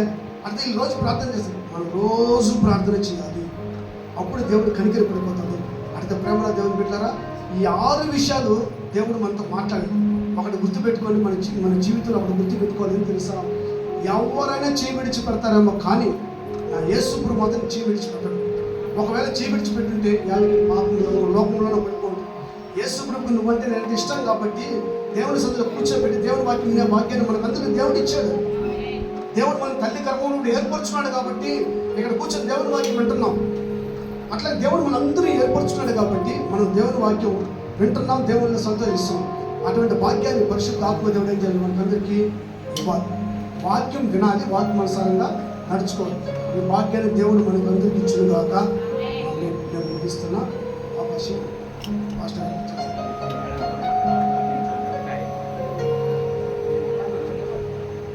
లాస్ట్ పాయింట్ చెప్పేసి నేను ముగిస్తా. ఒకసారి చూద్దాం, లాస్ట్ పాయింట్ చదువుకుందాం. 7 అంటే సంపూర్ణ 7 పాయింట్లు చెప్పామనుకుంటున్నా. ప్రేమల దేవుని బిడ్డలారా, ఇక్కడ చూడండి 186వ కీర్తనలో 3వ వాక్యం దినమెల్లా ప్రార్థన చేయాలండి. ఇంకో మాట చెప్పిన, ప్రార్థన చేస్తే ఒక మాట చూడండి, నిజంగా ప్రార్థన చేయాలి. పుట్టిన ప్రార్థనతో యేసు ప్రభు అన్నాడు. ఎవరు ప్రార్థన అంటాడంట? నిజంగా చేయాలి ప్రార్థన. మా అమ్మ వస్తూ ఉంది, చూసేస్తుంది, ప్రార్థన చెప్పి తిడతాది. మా డాడీ వస్తున్నాడు, చూస్తాను తిడతాడు, ప్రార్థన చెప్పి కాదు. బైబిల్లో చూడండి, నిజముగా ప్రార్థన చేసి దేవుడు పక్కనే ఉంటాడు. 145వ కీర్తనకు వస్తుంది. బైబిల్ టర్న్ చేయండి, 18వ వాక్యం చూడండి. 145వ కీర్తన 18వ వాక్యం. తనకు నిజముగా మొరపెట్టు వారికి యెహోవా సమీపంగా ఉన్నాడు. చాలు. ప్రార్థన చేస్తే ఎంత చేయాలంట? నిజముగా ప్రార్థన చేయాలి. చూడండి, అక్కడ రాయబడింది, తనకు నిజముగా మొరపెడితే దేవుడు ఏం చేస్తాడంట? కనికరి పడిపోతాడు. దేవుడు సమీపంగా ఉంటాడు. ప్రేమల దేవుని ఇంటి ప్రార్థన అంతా దేవుడు అన్నా, కానీ నిజంగా ప్రార్థన చేస్తే, నువ్వు హృదయపూర్వకంగా ప్రార్థన చేస్తే, ఒకవేళ ప్రార్థన చేయకపోతే పాపం చేసినట్టు. ఒకసారి ఆ రెఫరెన్స్ చదవండి. మొదటి సమయం 12:23 ఒకసారి చెప్పండి, ఒకసారి చూడండి, ఆ మాట చదవండి. మొదటి సమయం 12:23 చదవండి ఒకసారి. నా మట్టుకు నేను మీ నిమిత్తం ప్రార్థన చేయటం మానుట వలన యెహోవాకు విరోధముగా పాపము చేసిన వాడు నాకు. చూడండి, ఒక్కరోజు ప్రార్థన చేయకపోతే పాపం చేసినట్టు. సాటుకు పోయి పాపం చేయబడలేదు, కానీ బైబిల్లో రాయబడింది ప్రార్థన చేయకపోవడం ఒక పాపం. అంటే దాని అర్థం ఏంటంటే, బ్రతికినంత కాలం నీకు దేవుడు ఎంతకాలం ఆయుష్ ఇచ్చాడో అంతకాలం ఏం చేయాలి? రోజు ప్రార్థన చేయాలి. ఏదైతే నువ్వు దేవుని దగ్గర మొరపెట్టుకుంటావో, ప్రార్థన చేస్తే దేవుడు ఏం చేస్తాడు? పాపంలో పడకుండా తప్పిస్తాడు. ఆ పాపంలో పడకుండా నువ్వు తప్పించాలంటే నువ్వు ప్రతిదినం ఏం చేయాలి? ప్రార్థన చేయాలి. అది ఎట్లా చేయాలంట? నిజముగా చేయాలి. నిజంగా చేస్తే బైబిల్ సమీపంగా ఉంటాను, దగ్గరే ఉంటాను అన్నాడు దేవుడు. అంటే ప్రేమలో దేవుని బిడ్డారా, నువ్వు నిజంగా ప్రార్థన చేయి, దేవుడు నీకు దగ్గరగా సమీపంగా ఉంటాడు. అందుకనే చూడండి ప్రేమలో దేవుని బిడ్డారా, ఈ మాట నేను చూసినప్పుడు 2000 ఇప్పుడు ఏ సంవత్సరం నాకు గుర్తులేదు, కానీ ఆ రోజు నుంచి రోజు వరకు రోజు ప్రార్థన చేస్తూనే ఉన్నాను.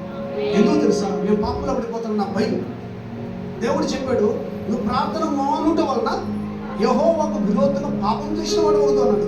అంటే ప్రతిరోజు ప్రార్థన చేయాలి, చనిపోయేంత వరకు ప్రార్థన చేయాలి. ఆ ప్రార్థన నేను పరలోకానికి తీసుకెళ్తాను. ఆ ప్రార్థన నీ పరలోకం నడిపిస్తుంది. ఆ ప్రార్థన నీకు ఆత్మీయ జీవితం ఇస్తుంది. ఆ ప్రార్థన నిన్ను బలపరుస్తుంది. ఆ ప్రార్థన నిన్ను దేవుడిని చేపట్టుకొని చివరి వరకు నడిపించే దేవుడు గమ్యాన్ని చేస్తాడు ఆయన. అంటే ప్రేమల దేవుని బిడ్డారా, నువ్వు నిజంగా ప్రార్థన చేయాలి. ఎప్పుడైతే నువ్వు ప్రార్థన చేస్తావో, ప్రేమల దేవుని బిడ్డ ప్రార్థన చేయడం అంటే దేవుడితో మాట్లాడాలి. మా స్నేహితులతో, మా బంధువులతో, రక్త సంబంధం ఎట్లా మాట్లాడతా, కానీ యేసు ప్రభు తెచ్చి మాట్లాడలేదు. ఒక విషయం చెప్పాలనుకోండి, ప్రార్థనకు రమ్మని మా చర్చ ఒక సిస్టర్ పిలిచిన, ప్రార్థన చేయాలి, నువ్వు చిన్న ప్రార్థన రాకపోతే అందరూ పోతున్నామంటే ఆ సిస్టర్ చెప్పి తెలుసా, పిల్లలకు వాంతులు అవుతున్నాయి అని. నాకు తెలిసి కొడుకే ఉండేది, కూతురు లేదు. ఆ డౌట్ ఇచ్చి మళ్ళీ చెప్పామంటే పిల్లకు వాంతులు అవుతున్నాయి. అమ్మా నీకు ఉండేది కొడుకు కదమ్మా, పిల్ల ఆడుందమ్మా నేను అనేది. అప్పుడు నేను చెప్పి తెలుసా, కుక్క పిల్లగా వాంతులు అవుతున్నాయంట. ఉన్నారా? ప్రార్థనకు రమ్మ, ప్రార్థన చేస్తుంటే కుక్క పిల్లగా వాంతులు అవుతున్నాయి. సరే కుక్క పిల్ల ఎవరిదంట? పక్కింటి అవుతుందంట. ఎవరికి? పక్కింటి వాంతులు అవుతుంటే ఈ మూతి కలిగి సంకరేశ్వర చంద్రబాబు చూసి తినిపోయింది ఏదో. చూడండి, ప్రార్థనకు రావడానికి, ప్రార్థన చేయడానికి. అందుకే దేవుడు చెప్పాడు, ఒక్కరోజు ప్రార్థన చేయకపోతే దేవునికి విరుద్ధంగా పాపం చేసినాడు. ఒక్క పిల్ల వాడుతుంది నీకు ఇంటికి, అది పక్కింటి ఒక నీకు ఇంటికి. నువ్వు వచ్చి ప్రార్థన చేయి. ఇప్పుడు దానికి వాంతులు అవుతుంది, మూతి కడాలి, కడిగి సంకలు వేసుకోవాలి. అంటే ప్రార్థన చేయడానికి మందిరానికి సాకులు లేదు. ఆ సాకు పరలోకాన్ని తీసుకోపోదు. నువ్వు దేవుని దగ్గర ప్రార్థన చేసేవే, ఆ ప్రార్థన నేను పరలోకాన్ని తీసుకుపోతుంది. ఆ ప్రార్థనని బలపరుస్తుంది. అంటే ప్రేమ దేవుని అప్పుడు గుర్తుపెట్టుకోండి, దేవుడు మన జీవితంలో గొప్ప కార్యాలు చేయాలంటే ప్రార్థన మించింది లేనే లేదు. మేమిద్దరు సేవకులు ఎన్నో సంవత్సరాలు ప్రార్థన చేసాము, సంఘం కావాలి, సంఘం కావాలి, అనేక ప్రాంతాలకు వెళ్ళాము. కానీ దేవుడు మా ప్రార్థన ఆలకించి అంగీకరించి దేవుడు అనుకోకుండా మా తమ్ముడు కోటి నా కోటి దేవుడు ఇచ్చాడు. ఎందుకు దేవుడు ఇచ్చాడు తెలుసా? ప్రార్థన మనిషిని నిలబెడుతుంది, ప్రార్థన మనిషిని కాపాడుతుంది, ప్రార్థన పరలోకానికి నడిపిస్తుంది. ప్రేమ దేవుని పెట్టారు, మన జీవితంలో ఎప్పుడు ప్రార్థన ఉండాలి. ఎప్పుడు శ్వాస విడిచేంత వరకు, నువ్వు చనిపోయేంత వరకు రోజు ప్రార్థన చేయి. ఆ ప్రార్థన పరలోకానికి తీసుకెళ్తావు. ఎందుకు పరలోకానికి తీసుకెళ్తావు తెలుసా? నువ్వు ఎక్కువగా దేవుడితో మాట్లాడుతూనే ఉన్నావు, అందుకు పరలోకానికి తీసుకెళ్తావు. సరే, దేవుడు మనతో ఎప్పుడు మాట్లాడుతుంటే బైబుల్ చదువుతా ఉండాలి. బైబుల్ చదివి దేవుడు మనతో మాట్లాడుతాడు, ప్రార్థన చేయడం అంటే దేవుడితో మాట్లాడతాడు. ఈ రెండు మన జీవితంలో ఉండాలి. ఎవరి జీవితంలో అయితే ఉంటాయో వాళ్ళ దేవుడు ఖచ్చితంగా చివరి వరకు చేపట్టుకు నడిపించే దేవుడు. కాబట్టి నేను లాస్ట్ పాయింట్ చెప్పి నేను ముగించాలనుకున్నాను. లాస్ట్కి ప్రేమన దేవుని పెట్టారా, వ్యాధిగా ఉంటే, ఎవరైనా వ్యాధితో బాధపడిపోతుంటే నా యేసు ప్రభు ఖచ్చితంగా కనికరం పడిపోతాడని బైబిల్లో ఉంది. ఒకసారి చూద్దాం. లాస్ట్ పాయింట్ మత్తయి సువార్త 14వ అధ్యాయం 14వ వాక్యం చదవండి. ఒకసారి చూద్దాం. మత్తయి సువార్త. ఆయన వచ్చి ఆ గొప్ప సమూహమును చూచి వారి మీద కనికరపడి వారిలో రోగులైన వారిని స్వస్థపరిచెను. ప్రేమల దేవుని పెట్టారా, అనేక మంది రోగులుగా ఉన్నారు. దేవుడు ఏం చేసింది? స్వస్థపరిచాడు. మనకు కూడా ఆరోగ్యం బాగా కూడా దేవుడు స్వస్థపరిచాడు కదా, ఆరోగ్యం ఇచ్చాడు కదా. ఆయన గాయపడిన హస్తం తాకింది కదా, ఖచ్చితంగా తాకింది. నా జీవితంలో ఒక మేలు చేసిన అద్భుతం. ఆ విషయాన్ని నేను చెప్పిన ముగించాలనుకుంటున్నా. చూడండి, ఈయన రోగులు బాగు చేస్తానండి. ఒక 15 సంవత్సరాలు 20 సంవత్సరాల క్రితం నాకు బాగా లేకుండా హాస్పిటల్కి వెళ్ళి చూపించుకున్నాను. డాక్టర్ ఏం చెప్పాడంటే ఒక కిడ్నీకి వాసింది అన్నాడు. అప్పుడు నేను భయపడిపోయి దేవుని దగ్గర ప్రార్థన చేసినాను. ప్రార్థన చేస్తాను, దేవుడు నాకు ఆలోచించింది తెలుసా, నువ్వు ఒక 1 రోజులు ఉపవాసం ఉండి ప్రార్థన చేయకూడదు. 1 రోజులు ఉపవాసం ఉండి ప్రార్థన చేస్తాను. తిరుపతిలో ఒక మీటింగ్ జరిగింది. ఆ మీటింగ్కి వెళ్ళినప్పుడు నేను ప్రతిరోజు ఎవరు ప్రార్థన చేసేవాడు, యేసు ప్రభు దగ్గర, యేసయ్యా నేను సిలివేసినప్పుడు చేతులు గాయాలు కొట్టాడు కదా, నీ చేయి అంతా రక్తంగా ఉంది కదా, ఆ చేత ఒక్కసారి ఆ తాకేసి కిడ్నీని బాగైపోతుంది కదా అని ఇట్లాగా ప్రార్థన చేశాను. అంటే మనిషితో మాట్లాడినట్టుగా. అంటే ఇక్కడ ముందు పాయింట్ ఏం చేయడం, ప్రార్థన చేయాలి, పాపం చేశాను. అందుకని రోజు ప్రార్థన చేస్తానన్నాను. ఆ మీటింగ్ అంతా అయిపోవస్తుంది. లాస్ట్ రోజు ఆ రోజు ఉపవాస ప్రార్థన కూడా ముగించబడుతుంది. అప్పుడు నేను నిలబడి వర్షిప్ చేస్తానంటే ఒక మాట దేవుడు అడుగుతున్న యేసు ప్రభు, యేసయ్యా నీ గాయపడిన వస్తుందని ముట్టి బాగు చేయ ప్రభు అని అరుస్తున్నా. పెద్దగా అరుస్తున్నప్పుడు ఒక దర్శనం నాకు దేవుడు చూపించాడు. తెలుసా, ఈ వెన్నుపూస బాగుంటే ఓపెన్ చేసేది కూడా తెలియదు. దాంట్లో ఒక తెల్లటి చెక్కు నూనె కారిపోతా ఉంది. 2 పెద్ద చేతులు క్లియర్గా దర్శనం వస్తున్నాయి. ఇదంతా రక్తం మడుగుల చేతులు, పెద్ద చేతులు. ఆ నూనెను బట్టి నా కిడ్నీలో పోసాడు. ఇమ్మీడియట్లీ ఇంకా నొప్పి నా జీవితంలో రాలా. ఇంకా అప్పుడు కూడా దేవుని సేవ చేయాలి. ఆ దేవుడు ఎవరైనా సరే వ్యాధితో ఉండి బాధపడుతూ ప్రార్థన చేస్తే ఖచ్చితంగా దేవుడు బాగు చేస్తాడు. నా యేసు ప్రభువుకు అసాధ్యమైనది ఏది లేదు, సమస్తం సాధ్యం. నా దేవుడు నా గాయాన్ని ముట్టాడు, బాగు చేశాడు, సేవ చేసే భాగ్యాన్ని ఇచ్చాడు. మీ జీవితంలో కూడా ఏదైనా బాగాలేకపోతే ఇక్కడ చెప్పాడు దేవుడు కనికరి పడిపోతాడు. యేసు ప్రభు అంత మంచి దేవుడు ఉన్నారు భూ ప్రపంచంలో లేడు. ఒకళ్ళు ఉన్నాడంటే ఆయన పేరే నజరేయుడైన యేసు. ఆ దేవుడి దగ్గర నువ్వు వచ్చావు నమ్మి, ఏ వ్యాధి ఉన్నా ప్రార్థించి దేవుడు బాగు చేస్తాడు. అందుకే భయపడి ఆయన రోగుల మీద కనికర పడిపోయాడంట. కనికర పడిపోయి వాళ్ళు బాగు చేశాడు. ప్రేమల దేవుని పెట్టారా, మన దేవుడు కూడా మన మీద కనికర పడిపోతాడు. ఆయన బాగు చేస్తాడు, ఆరోగ్యం ఇస్తాడు, శక్తిని ఇస్తాడు, బలాన్ని ఇస్తాడు, కృపనిస్తాడు. ఒక విషయం చెప్పనా, చూడండి, మనం తల్లి గర్భంలో పుట్టిన మొదలుకొని ఆ చంటి బిడ్డ కానించి ఈ వయసు వచ్చే వరకు మన యేసు ప్రభు మీద కనికర పడి బ్రతికించాడు. ప్రపంచంలో అనేక మంది చనిపోయినారు, పోయిన నెల అనేక మంది చనిపోయారు. కానీ దేవుడు మళ్ళీ ఏం చేస్తాడు తెలుసా, చేయి పట్టుకొని నడిపించాడు. ఎందుకంటే యేసు ప్రభు నువ్వంటే ఇష్టం, నేనంటే ఇష్టం. అందుకే దేవుడు ఏం చెప్పాడు, ఆకాశం కలుగును కాబట్టి ఆకాశం కలిగిపోయింది, నక్షత్రాలు కలుగుకుంటే నక్షత్రం కలిగిపోయింది. మనిషిని మాత్రమే చేతులతో చేశాడు. అందుకే దేవుడికి నువ్వంటే ఇష్టం, నేనంటే ఇష్టం. ఆ దేవుడి దగ్గర మనం వచ్చాం, కడవరకు సాక్షిపడగా ఎవరైతే జీవిస్తారో 7 విషయాల మీద దేవుడు కనికరం పడిపోవాలి. ఆ కనికరం మన మీద ఉన్నప్పుడు దేవుడు మనకి ఇవ్వాల్సిన ఆశీర్వాదం ఖచ్చితంగా దేవుడు ఏం చేస్తాడు, ఇస్తాడు. ఒకవేళ నీకు వ్యాధిగా ఉందా, నాకు వ్యాధిగా ఉంది, బాగు చేయను, అది బైబిల్లో రాయబడింది. నిజంగా ప్రార్థన చేయాలంట, నిజముగా పుట్టిన ప్రార్థన. యేసు ప్రభువును 145 కీర్తన 18 వాక్యం ఉంది కదా, తనకు నిజముగా మొరపెడితే సమీపంగా పక్కనే ఉంటారు. అడగ మన దేవుడు నిజంగా ప్రార్థన చేసేవాళ్ళుగా ఆయన కనికరం ఉంటారు. ఎందుకు కనికరం ఉంటారు తెలుసా? ఒక విషయం నేను మీకు చెప్పి ముగించాలనుకుంటున్నాను. కనికరం అనేది ఎట్లుంటుందో నాకు ఇచ్చిన ప్రకటన ఒక విషయం చెప్పాలనుకుంటున్నాను. ఒక చంటి బిడ్డ ఏడుస్తున్నారు అనుకో, బంధువులు, స్నేహితులు, రక్త సంబంధులు అందరించుకుంటా ఉంటారు. అయ్యాడు పాప పిల్లవాడు. ఎప్పుడైతే వాళ్ళ అమ్మ చెత్తుకోకండి సప్పు నాపేస్తాడు. ఇప్పుడు అంటారు, ఇప్పుడు దాకా ఆడుస్తాను ఇంకా మీరు దొంగ ఉంటాడు కదా, వాళ్ళ అమ్మ ఎత్తుకొని అయ్యాడు పాపేసాడు అంటారు. దానికి అదిగా అర్థం, ఆ బిడ్డ తల్లి రాస్తుందంట, అందుకే వాడు ఏడు పాపేస్తాడు. ఇది కనికరం అంటే అసలు కనికరం. నువ్వు ఏడిచినప్పుడు దేవుడు నిన్ను కౌగిలించుకుంటాడు, నువ్వు చేయి పట్టుకుని నడిపిస్తాడు చివరి వరకు. ఆ కనికరం నీ మీద ఉండాలి, నా మీద ఉండాలి. అదే యేసు ముందు కోరుకుంటున్నాడు. ప్రేమన దేవుని బిడ్డలు, దేవుడి కనికరం లేకపోతే మనం భూమి మీద బతకలేము, జీవించలేము.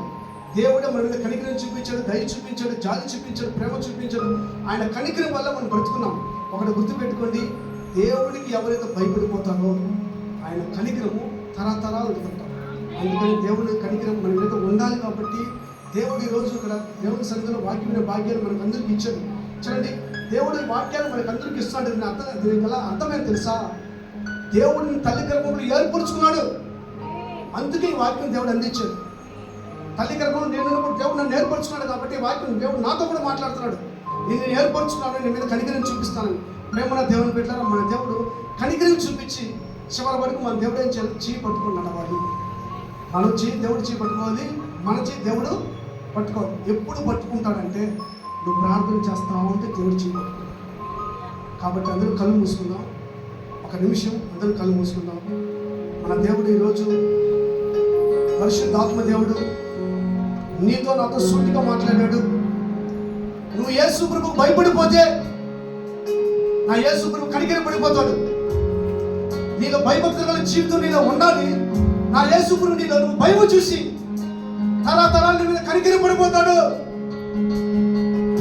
ఆ భయం నీలో ఉండాలి. నా యేసు ప్రభు అదే కోరుకుంటున్నాడు. నాకు ఎవరైతే భయపడిపోతారో కనికరం తరతరాలు ఉంటుందని దేవుడు చెప్పాడు. ఆ కనికరం నీ మీద ఉండాలంటే నువ్వు భయం కలిగి దేవుడికి జీవించాలి. రెండోది నా దేవుడు చెప్పాడు, ఎవరైతే ఏడ్చి ప్రార్థన చేస్తారో నా బిడ్డలు వాళ్ళ మీద కనికరం పడిపోతాడు నా దేవుడు. నువ్వు ఏడ్చి ప్రార్థన చేసినప్పుడు నీ మీద నా యేసు కనికరం పడిపోతాడు. ఏడ్చే స్వభావం నీలో ఉండాలి, నిజంగా ప్రార్థన చేసే స్వభావం నీలో ఉండాలి. నా దేవుడు కనికరం పడిపోతాడు. మూడోది దేవుడు చెప్పాడు, తినడానికి లేనప్పుడు యేసయ్యా నాకు ఆహారం లేదు ప్రభు, తినడానికి లేదన్నప్పుడు నా యేసు ప్రభు నీ మీద కనికరం పడిపోతాడు. సమృద్ధిని నీకు ఇస్తాడు. ఆయన పేరే నజరేయుడైన యేసు. ఆ సమృద్ధిని నీకు ఇవ్వాలంటే నువ్వు దేవుని దగ్గర ఏం చేయాలంటే ప్రార్థన చేయాలి. నాలుగోది నా దేవుడు చెప్పాడు, అతిక్రమం దాచిపెట్టి వాడు వర్ధిల్లని కానీ వాటిని ఒప్పుకొని విడిచిపెడితే కనికరం పడిపోతాడు దేవుడు. అతిక్రమం దాచిపెట్టావు వర్ధిల్లలేవు, దాన్ని ఒప్పుకొని విడిచిపెట్టు, నా యేసు ప్రభు నీ మీద కనికరం పడిపోతాడు. ఆ కనికరం నీ మీద ఉండాలి. నా యేసు ప్రభు కోరుకుంటున్నాడు. ఆ కనికరం ఎప్పుడైతే నీ మీద ఉంటుందో నీకు రావాల్సిన ఆశీర్వాదం పరలోకం నుంచి దేవుడు నీ మీద కుమ్మరిస్తాడు. ప్రేమన దేవుని పెట్టారా, దేవుడి కనికరం గల దేవుడు కనుక ఇప్పుడు వరకు నిన్ను చేయి విడిచిపెట్టలే. ఒకవేళ దేవుడు చేయి విడిచిపెట్టేసిందే నువ్వు భూమి మీద బతకలేవు. ఇప్పుడు వరకు దేవుడు చేయి పట్టుకొని నడిపించాడు. నువ్వు అనుదినము ప్రార్థన చేయాలి. దినమెల్లా నువ్వు ప్రార్థన చేస్తే నా యేసు ప్రభు చివరి వరకు నేను చేపట్టుకొని పరలోక రాజ్యంలో చేర్చే దేవుడైనా ఆ దేవుని దగ్గర నువ్వు వచ్చావు. చివరిగా ఎన్నోసార్లు మనం బాగలేనప్పుడు దేవుడు మనం ముట్టి స్వస్థపరిచాడు. ఎన్నోసార్లు దేవుడి సన్నిధిలో సాక్షి చెప్పాము. దేవుడు మేలు చేశాడు, వ్యాధిగ్రస్తులు బాగు చేశాడు. అట్లాగే నా దేవుడు మనల్ని బాగు చేసి ఆరోగ్యం ఇచ్చి శక్తినిచ్చి బలాన్ని ఇచ్చి దేవుడి సన్నిధిలో వాక్యమైన భాగ్యాన్ని ఇచ్చాడు. అటువంటి దేవుని దగ్గర నువ్వు వచ్చావు, నువ్వు దేవుని సాక్షిగా జీవించు. నీకు ఈ సంవత్సరం ఇవ్వాల్సిన ఆశీర్వాదం దేవుడు ఇస్తాడు. ఈ అవకాశం ఇచ్చిన మాస్టర్ గారికి స్తోత్రం.